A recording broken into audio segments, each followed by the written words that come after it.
What's your, oh crap, I am an a-hole moment? A friend of mine and I are setting up a board game. He misplaced some tokens and I corrected him. Shortly after that, he misplaced some other tokens. Me? What's wrong with you? Are you colorblind? Him? Yes. And that was the moment that I remembered. I knew that he was colorblind. It happened some years ago. And I still tend to randomly apologize. Not that it helps. And 2 years ago, we celebrated New Year's Eve. During the fireworks, my daughter asked why they all explode in different colors. I told her that it is because of some different metals and stuff inside the firework. Then I tried to remember which ingredients are used for which color, but I can't remember. However, I knew that my friend has a PhD in physics. He should know. Okay, I never thought that this would blow up. Thanks for the upvotes. And to answer 2 types of comments, it's all good between the two of us. He wasn't angry about it in the first place. I am the one who is embarrassed by my own carelessness, though. He is relatively good at noticing colors. However, if lights change and therefore the shades change, it will mess up his perception. It was the first time we played that game in that specific room, therefore he didn't realize that his memory of how the tokens appeared to him didn't help. Well, the good news, at least we'd hope he'll never forget that his friend is colorblind again. Story 2. 8th grade, speech class. A kid who had been absent for a few days, and when he came back, I started razzing him up a bit. We were friendly but not friends, so I felt okay kidding around, claiming he was just pretending to be sick to get out of class, that sort of thing. Nothing really mean, though. He took it for a bit, then turned, looked me straight in the eyes, and said in the flattest voice, "No, my mother passed away," and turned back around. If God had struck me with a bolt of lightning when I stood before him at the pearly gates, I would have said, "Yeah, fair enough." As a bit of an epilogue, I went to my 30th high school reunion, and who should be there but the guy from speech class. We actually hung out and talked a while.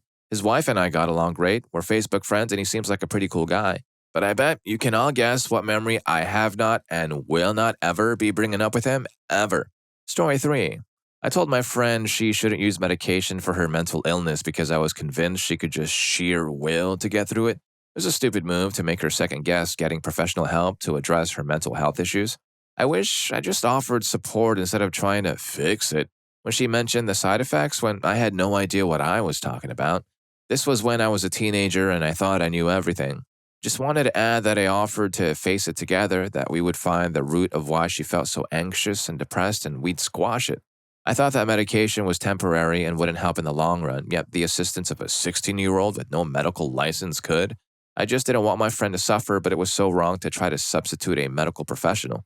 Story 4. When my son was about 3 months old, I was out walking with him in his stroller. My anxiety was high, and I had pretty bad postpartum depression.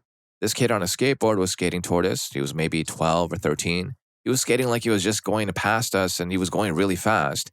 He came within inches of the stroller, just flying. If he had lost control, he would have crashed right into my newborn. Once he got just barely past me, I spun around and locked eyes with him and growled, "Frickin' schmuck." I will never forget the shocked look on that kid's face. He had meant no harm by it. I cried when I got home and I felt terrible. This was like 8.5 years ago. And if you're reading this, skateboarding kid, I'm really, really sorry. Story 5. I used to attend bar. I was very busy at a freestanding bar. I was literally surrounded. I went to wait on the next customer. I made eye contact and asked what I could get him as I turned to throw something away. He gave no response. I asked again as I started wiping up a spot someone had vacated. No response.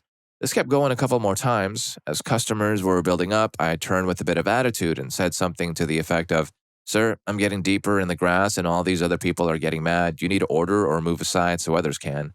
He then informed me that he was deaf, and as I kept turning away, he couldn't read my lips. Oh crap, I am a schmuck. Well, I guess sometimes the universe just conspires to make you feel like a complete idiot. We all need that feeling once in a while. Story 6. My friend group tried to stay close after high school, but we all fell out of touch as you do as everyone forged their own path in life. Well, mine led me down a path of depression, anxiety, and failure. So every year or so, they would get together to reconnect and hang out. I attended a couple of these, but as time went on and my downward spiral got worse, I stopped responding to calls, texts, invites, etc. because I thought that no one would want to hang out with this version of me. I was invited to 2 weddings, which I didn't even respond to because of this negative loop. And then when my best friend from that group was diagnosed with cancer, I couldn't even bring myself to face him. I tried to go to his funeral, but couldn't enter the building because I felt that I didn't deserve to be there. Finally, a few months ago, the parents of one of my friends saw me at work and wanted to talk to me. They told me that my friend group was really broken, that I ignored all of their attempts to reach out to me. It was then that I realized that in all of my stress about being miserable to be around, I'd become a schmuck to those who try to care about me. Story 7. My dad's a prankster, and whenever we complained about his jokes, he would always say, "But after I pass away, you will miss my jokes." So one time he was acting dumb, and I was tired of him and told him to stop, and he began to say, "But after I pass away," and I replied, "Everyone will be happy." He went silent and looked hurt, not my proudest moment. My relationship with my dad's not the best ever since I was a child, also not the worst compared to other stories on Reddit. Many of his jokes consisted of making fun of people, including me, specifically how I dressed and that I was a weirdo since an early age. I was around 10 when this happened. I haven't apologized, and I should, and I probably will do it. Unfortunately, he indeed was hurt by my response, but that didn't stop him from continuing being a prankster. I believe I have matured, and now I'm way more careful about what I say to him and the people I care about. We are still working on our relationship and trying to become closer, but I doubt we will ever be 100% close because we have said and done hurtful things to each other throughout the years. I hope everyone has a better and more loving relationship with your parents. Story 8. Okay, so my husband and I, when we first started dating, went out to a super fancy restaurant. One that, at the end of your meal, takes your plate, boxes your leftovers for you, and brings it out in a bag. A few nights later, we went to another restaurant, not as fancy.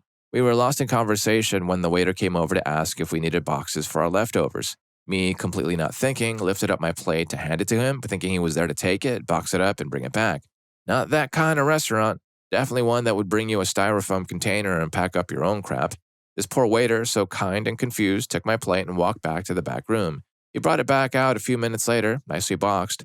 My husband, and new boyfriend at the time, was shocked, like, "What kind of schmuck am I dating?" Stopped mid-sentence and stared at my stupidity. When it dawned on me what I'd done, I've never been more embarrassed, and to this day, I still wonder if the guy messed with my food. Story 9. When I was 16, I worked in a retail store and was in charge of the fitting room. You see, people come in and out so much that you sometimes don't pay too close attention. A woman walked in with their preteen kid, so I pointed towards the ladies' side. I only glanced and saw her kid was wearing a baseball cap with her head lowered and really baggy clothes. I immediately assumed the kid was a boy and pointed towards the men's side. They looked super awkward and uncomfortable before their mother corrected me and said, "She's my daughter." I apologized profusely, and their mom decided to nag her by saying, "See, with the clothes you wear, people think you're a boy." I felt even more terrible that I put her in this weird conversation with her mom. Story 10. My best friend and I got insanely intoxicated. We're both good people and avoid drama, but she started this massive argument about what direction my house was in and would not let it go. I told her over and over for 20 minutes I wasn't going to engage in this, that she needed to stop, that I didn't care what direction my house was in. Uber didn't need to know. And then a few weeks later, after she hadn't talked to me, I assumed she was in the honeymoon phase with her new BF, normal for her, our mutual friend said she's been saying I harm her. My instinct was to say, of course, I would never hit someone, let alone somewhere like the face, but I remember being frustrated enough that slapping the idiot out of her might have been what I was aiming for. Story 11. When I was in high school, my friends and I used to put together these scavenger hunts where instead of finding things, people had to do things. We were inspired by Viva La Bam, and it was pretty mostly dumb stuff like eating 6 raw eggs or chug milk, arguing with a street sign for 5 minutes, etc. Anyway, one day we had a hunt planned, but it started raining, so we went into the water tower place in downtown Chicago to wait it out. While there, we got the idea to play a giant game of tag since we couldn't do the scavenger hunt. There were about 10 of us total just chasing each other around throughout all the stores and floors, and we were having a blast. About 15 to 20 minutes into the game, me and a couple of other people that were around me got stopped by a security guard. They were kicking us out for what we were doing. This was pretty serious, like they had a guard on every floor looking for us. One rule of the hunt was everything you did needed to be documented in some way, so I had a digital camera with me. This was back before everyone had the means to record on them like we do now with smartphones, and the security guard had no idea I was videotaping him as he escorted us out. We all, of course, thought it was hilarious and a bit unfair that we were being kicked out for having a little bit of fun. Fast forward 2 years later, and I'm working as a cashier at Borders. A couple of little kids start chasing each other in the store and end up knocking over a display. I had to go and clean it while these kids ran away laughing, which annoyed me. It was then that it hit me. Holy crap, we were being such schmucks. We had definitely knocked over quite a bit of displays that day, which was part of the reason they had security guards escort us out. We were probably such a huge pain in the back to a lot of the people that day, but we just didn't see it that way because we were dumb teenagers. Story 12. So I was traveling on a bus and a girl came on and stood in the platform area holding the rail right in front of me. She had this 3D kind of looking glittery gold effect on her nails. I turned to my then GF, who was sitting next to me, and said something to the effect of, "Well, those are some ugly nails." The girl put the hand to her body and disembarked on the next stop. My first thought, "Oh crap, she heard me." And then the guilt came. She probably saw it somewhere and thought it looked cool, and then she was so stoked when she found out she could get it done. And then she was so happy when it turned out perfect. It was definitely done great. I just didn't like it. And then a piece of crap, me, comes and ruins her day. It still keeps me up at night. Glitter Nails Girl, if you're out there, I am so sorry. Story 13. When I was a kid, we were on a field trip somewhere and I saw someone with cerebral palsy using canes to help them walk. I didn't know anything was wrong with them and just thought they were walking funny, so I started imitating them to make my friends laugh. My teacher came over and pulled me aside and explained to me that they had a disability, and it wasn't okay for me to do that. I still didn't completely understand at that point, I just knew that it was wrong. I didn't understand how bad what I was doing was until I was much older, and I still feel like a schmuck about it now, especially since it's possible they may have seen or heard me. Story 14. Once I was shadowing a coworker to learn a new job. He was probably 20 years older but seemed nice enough. One day, his desk phone was ringing, so I yelled across the room to tell him. He shouted back and said for me to answer it. "Hello?" Female caller on the other end sounded like she was pretending to be mentally handicapped. In a really slow voice, she said, "Is John there?" I let out a little laugh and replied back in the same slow voice, "Yeah, hold on a second." It was a rowdy office and I was in my early 20s at the time. I figured someone on the other end of the line was goofing off. I sounded like the cliche mean kid on the playground calling his friends stupid or something of that nature. When I handed the phone off to John, he asked who it was. I said I didn't know, but someone was acting stupid. Turns out his wife had some physical disabilities from bad anesthesia that caused a stroke. I felt like the world's biggest schmuck that day. Story 15. A few years ago, I was in college, and every day I had to take a train to get there. Public transport where I live isn't great, a lot of delays, no-shows, etc. One day I slept in, and because of that, I was in a hurry. I got on the train, but one stop before I had to get off, the train stopped. I was angry and started complaining to other passengers. We were agreeing how the train company couldn't do anything right, another delay, how were we going to get to work or school. After about 20 minutes, they finally told us why the train stopped. Someone had thrown himself in front of the train. The whole train went silent.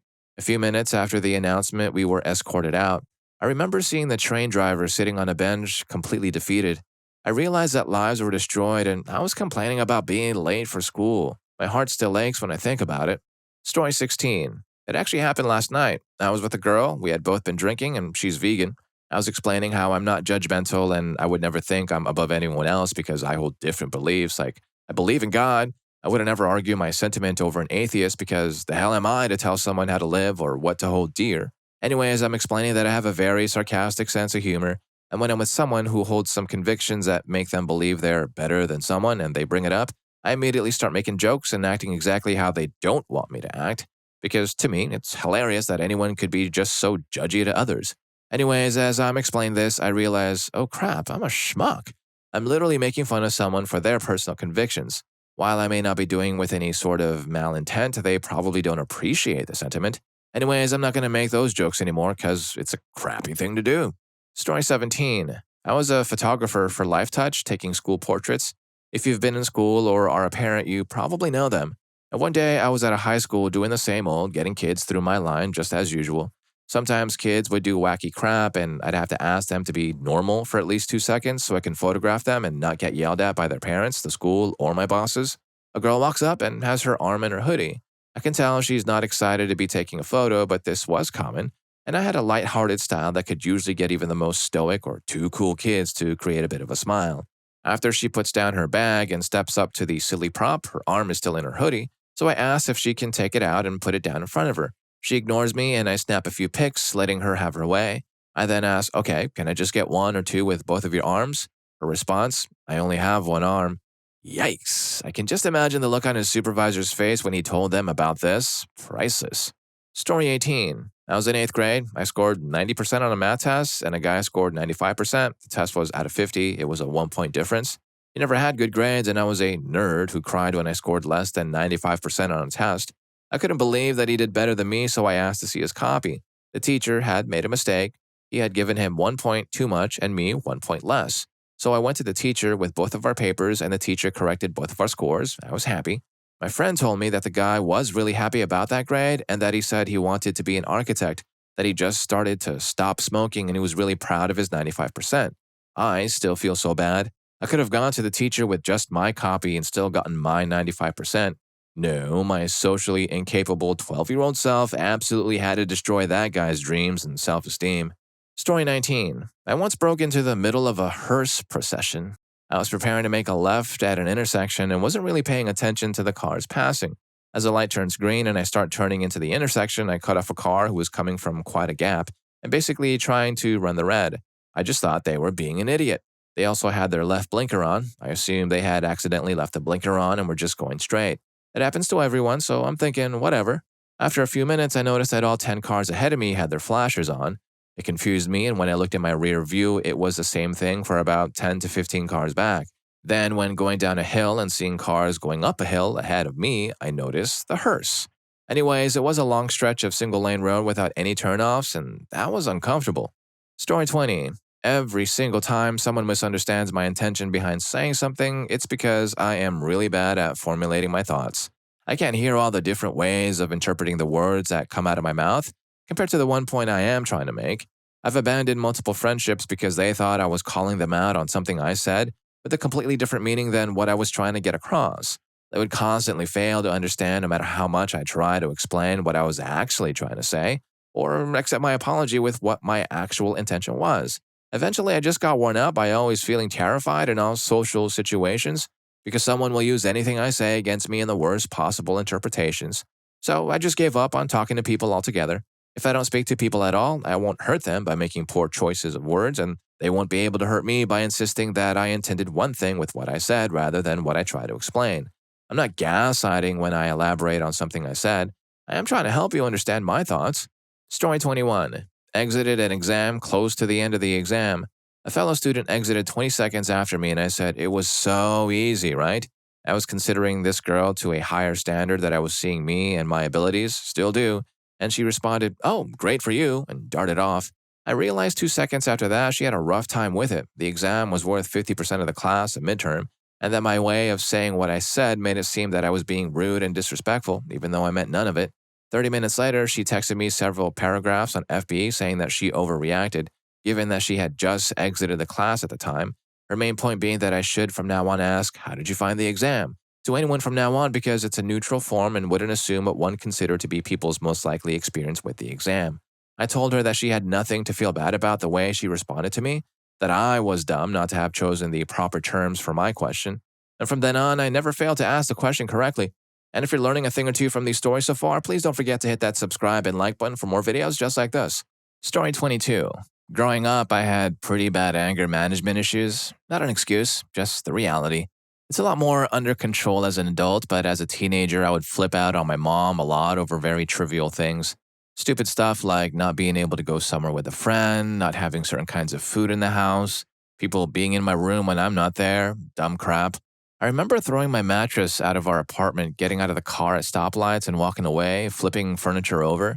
She raised my sister and I alone and literally gave us everything she could and loved us every moment, and all I could do when I was having a bad day was act like a complete schmuck. What's more, I have tried on several occasions as an adult to apologize for my actions when I was younger, and she downplays and minimizes like I wasn't that bad and tells me she's proud of who I am. She's too good and I don't deserve her, but it is literally my goal to make sure she is always taken care of. But yeah, teen me was a schmuck. Story 23. I had a former coworker recommend me for a job as a summer camp counselor when I was younger. They had someone cancel and I was coming in to save them. I went down a day before camp started to meet the director and some of the other counselors at an office in town. They were great and helpful people and very grateful for my being there. We were all very excited for a fun summer. I'd been wanting to do something like this for a while, which is why my friend thought of me. Well, I get the paperwork and head home, planning to go to camp in the morning. As I'm reading, I slowly start to realize that this might be a Christian camp. Then there it was, counselors must lead their cabin members in nightly prayers. I've been pretty proactive in my atheism at this point in my life. Being the typical early 20-something millennial atheist, I felt horrible. I don't believe in the contemporary God or modern forms of church, but I am a good person who has a Christian background. I think that I probably could have done the job just fine without upsetting anyone, but that would be lying, and I feel strongly about that topic. I just didn't want to let them down, even if I was a non believer. But then I realized how damaging it could be for the organization if it was found out by the parents that a non believer was leading their kids in prayer all summer long. I couldn't, in good conscience, do the job, and it was not in their best interest to hire me. And camp started in about 12 hours, and they think all is well. I felt awful. I emailed the director since it was 10 p.m. and texted my friend who called me. Of course, it's a Christian camp. Its name of organization is all I remember. I'd never heard of this organization. I grew up lower middle class and rural. We don't have summer camps. We just went outside all summer. Apparently, they are a pretty big deal. My friend was pretty mad, but the camp director was more understanding and appreciated my concerns. Story 24. This will probably get buried as I'm a couple hours too late, but whatever, I need to get it off my chest. I was in a defensive driving class for work. I used to drive tankers. And during the class, one of the instructors takes out her phone and starts talking about this accident in particular, noting that it would hit home for some of us. She proceeds to tell us about a man who got caught off on an overnight shift and was driving home and nodded off while driving and got hit by a semi-truck. I made a comment along the lines of, that must have been a bad day for him. My buddy, who was sitting across from me, didn't notice that part and asked her if he lived, to which I replied, no, bud, you don't generally live through that, but you get a good nap in. She continues to show the rest of the class, and when she gets up to the podium to finish her presentation, she makes it known that that unfortunate man was her father. I've never felt the rush to my face so damn quick. I just sat the rest of the class in silence. Story 25. I used to be a Republican, hardcore too. I grew up watching Fox News with my parents, and it was drilled in my head from a young age. It wasn't until I moved out and saw the world through my own eyes instead of with Fox News goggles that I came to my senses. Now I'm much more down the middle with most issues. I was a schmuck, but I'm better now. My first step in the right direction was realizing I'm bisexual. My second step in the right direction was realizing that terminations are sometimes medically necessary. Realizing that passing away is sometimes the kindest option was my I've been a huge schmuck moment. I love my kids so much, but I could never make them live as a vegetable. It's just cruel. Story 26. When Queens of the Stone Age's Villains dropped, I went with two of my lady friends to the record shop in the next town over to pick up a copy. I was super jazzed to get it, so of course we listened to it on the way back home. After Fortress was about a minute through, I heard sniffling coming from my back seat, then more from the seat beside me. So I snatched a quick look to see what was up, and both of them were quietly crying to the song. I couldn't help it. I burst out laughing and asked, are you seriously crying to a Queen song? 2 days later, I'm at work and listening to the album on my iPod, and it comes on again. This time, I actually register what the lyrics are, and then remember that both of them had been in cruel situations in years previous. Story 27. College English class. I sat across from two sorority girls that never shut up, and really, quite honestly, did not seem very bright. One day, we were doing peer edits, and of course, I get one of their essays. It was awful. Truly made me question how she did her entrance essays for the application and made it in. I heard her complaining about someone else's essay, and finally I couldn't take it anymore. I snapped. You might not want to call someone else's essay trash when yours is literally the biggest dumpster fire of an attempt at English I have ever had the misfortune of reading. Whole class fell silent, and you could hear the collective inhale, just waiting for the professor's response or for her to try to fight me. Turns out the professor had either read it and agreed or just didn't really care, because all she said was 5 minutes left for peer edits, and the whole class erupted in quiet chatter about the size of my guts. Story 28. I've been waiting for a post along these lines to finally get this off my chest. I was out shopping one Saturday, and in my usual protocol, proceeded to avoid eye contact with anyone working a kiosk. This is my primary defense mechanism, so I don't have to talk to the more aggressive merchants. As I'm walking by, this one guy smiles at me as I'm approaching and says, hello, friend. I pick up the pace, and as I'm walking by, in a robotic voice says, are you still there? I try to avoid interaction with people I don't know, so I looked over at my wife, away from this poor dude, and as I'm walking away, he says, nothing? Come on. My wife gives me a puzzled look and asks me what that was all about. I tell her I have no idea, and we go on about our day. And now comes the schmuck part. We walked around for about 5 minutes at this point, and I happen to catch my reflection in one of the store displays. My heart sinks when I realize I'm wearing my Aperture Science shirt, and the poor dude at the kiosk was just a fan of the game like me and was quoting lines from it. I looked at my wife in panic and told her I'd be back. I had to go and make things right. I ran back to the kiosk, but he was already gone for the day. I just missed him and my chance of redemption. That was almost 5 years ago, and if you're out there, kiosk dude, I'm sorry. I still think about you every time I wear that shirt. Story 29. I worked at a gas station for years. We had a strict no animal policy, and I was a schmuck about it. mainly because literally everybody claimed that literally every pet was a service animal. One time I kicked a guy out of the store who was obviously upset but not angry. He just lifted his shirt and showed a bunch of scars and said, "I got this in Iraq, and she," pointing to his dog, "is the only thing keeping me alive right now." And then he left. Okay, maybe I'm the baddie. I left a note from my manager telling her to apologize for me when he came back the next day to complain. He was cool about it afterwards. I like to say that changed me to the core and I was never a schmuck again, but I was for another few years until I got a new job. I think I just worked there too long.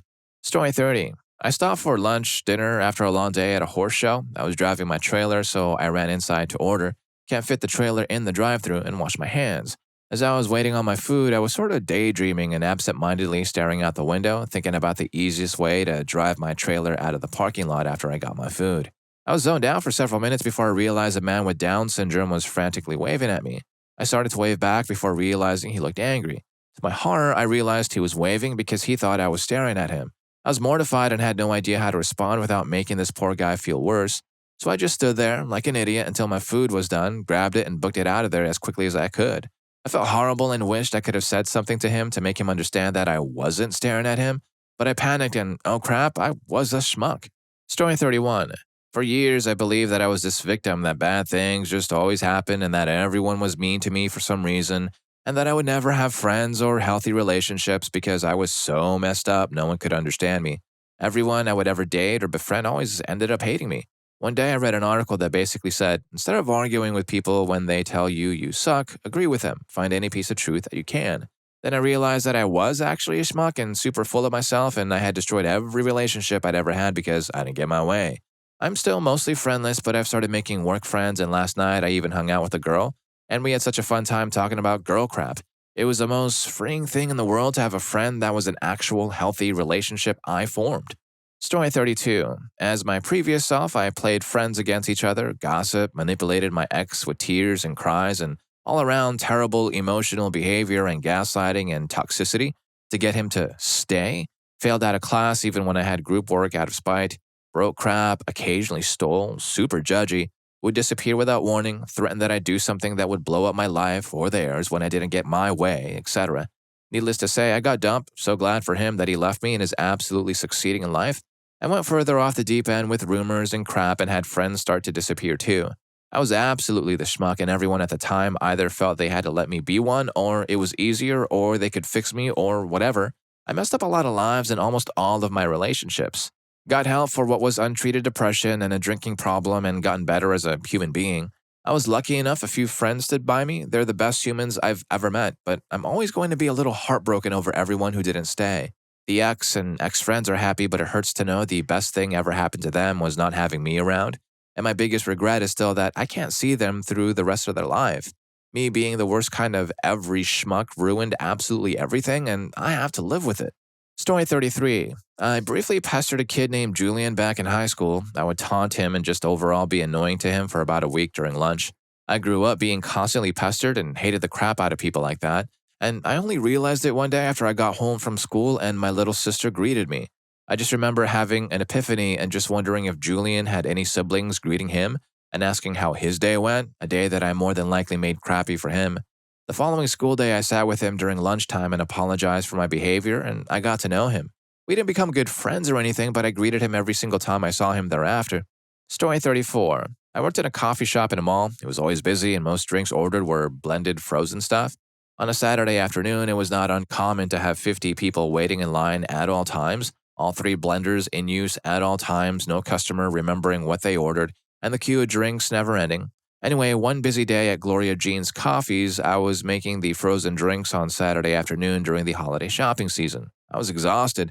I just finished dealing with a customer who kept grabbing whatever drink came first, regardless of what was his. The cashier didn't take names down for some reason. Once this person went on their way, I put the fun whipped cream and sprinkles on the next finished drink, called out the drink's flavor, and set it out. I turned my back and heard a customer say, "Is this the drink I just called out?" I was young, angry, and stupid. Without turning around or even looking at the person, I replied, "Yes, the flavor is written on the side. What are you, blind?" Pause. "Yes," said the unknown customer. The rest I blacked out. I remember at least apologizing and probably took my break. I like to think I've grown a lot since then, and when I realized how much of a schmuck I'd been, I knew I needed to work on myself. Fast forward 6 months later, I met my wife and quit that job. I work a solid 9 to 5 and I've done better than I could have ever dreamed of. While I'm thankful for what I am now, that version of who I was still haunts me. I let out a soul escaping sigh every time one of those cringy past moments pops back into memory. In general, I do my best to be nicer to people, donate to causes that help those less fortunate than I am, and just not be a schmuck. Story 35. A Range Rover cut me off, so I honked at him for a prolonged period of time because he blocked the turning lane and I was already almost late for work. He gets out of the car and starts walking towards me all angry, so I grab my weapon from my glove box, still in the holster and out of his view. He's walking towards me, so I'm like, "Get back in your car, dude." And all I'm thinking right now is this prick is mad that I honked at him because he cut me off and people are unpredictable. He says something unintelligible to me because of adrenaline, I guess, so I'm like, "Get back in your freaking car, dude."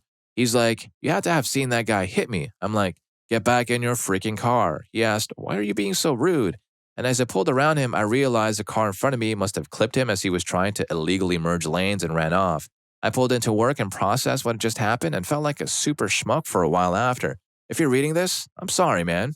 Story 36. So, in my senior year of high school, I had a sweet, pretty girlfriend from a wealthy family.